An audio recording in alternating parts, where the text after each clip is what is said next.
Assalamualaikum. Selamat datang kembali di Pawon Cerito. Cerita yang disajikan dengan racikan terbaik. Selamat menikmati. Pada 6 Juni 2006, tim Jejak Petualang, Medina Kamil, Dodi Johanjaya, Wendy Muhammad Firman, Budi Kurniawan, dan kameramen Bagus Dwi berangkat dari Agats, Asmat, menuju Timika menggunakan longboat.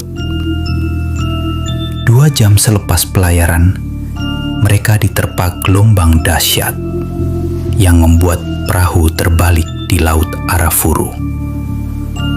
8 orang, 5 kru dan 3 warga, tenggelam dan terapung di tengah laut yang luas. Beberapa dari mereka berhasil menyelamatkan diri. Namun perjalanan lewat malam tiba-tiba diselimuti kabut tebal. Suara air yang memecah tenang begitu mencekam. Di kegelapan, terdengar bisikan samar dan derap arus yang tidak menentu, membuat jangkar hati mereka gemetar untuk mengapung atau bergerak. Saat malam semakin pekat, salah satu kru sempat melihat sosok melayang di antara gelombang.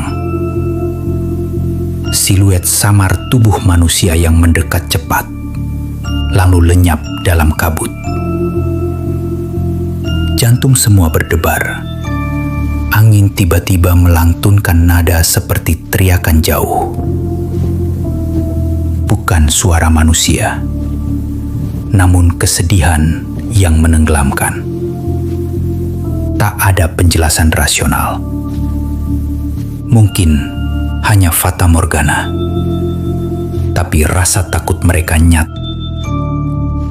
Sehari kemudian, 4 orang selamat tiba di pulau kecil Asmat, tanpa makanan selain keong dan kepiting, menghidupkan naluri bertahan hidup. Namun suasana pulau pun terasa penuh keresahan. Malam-malam sunyi dengan suara-suara rembulan yang mengerikan. Ritme air seolah berbisik dan bayangan yang menerobos sela pepohonan ketika senja. Seakan kamera yang hilang, Bagus Dwi masih mengintai. Ketika akhirnya tim SAR datang, hari kelima, 4 kru dievakuasi. Namun Bagus Dwi, sang kameramen, tak pernah ditemukan. Hilangnya ia di tengah laut tetap menjadi misteri pelik hingga kini.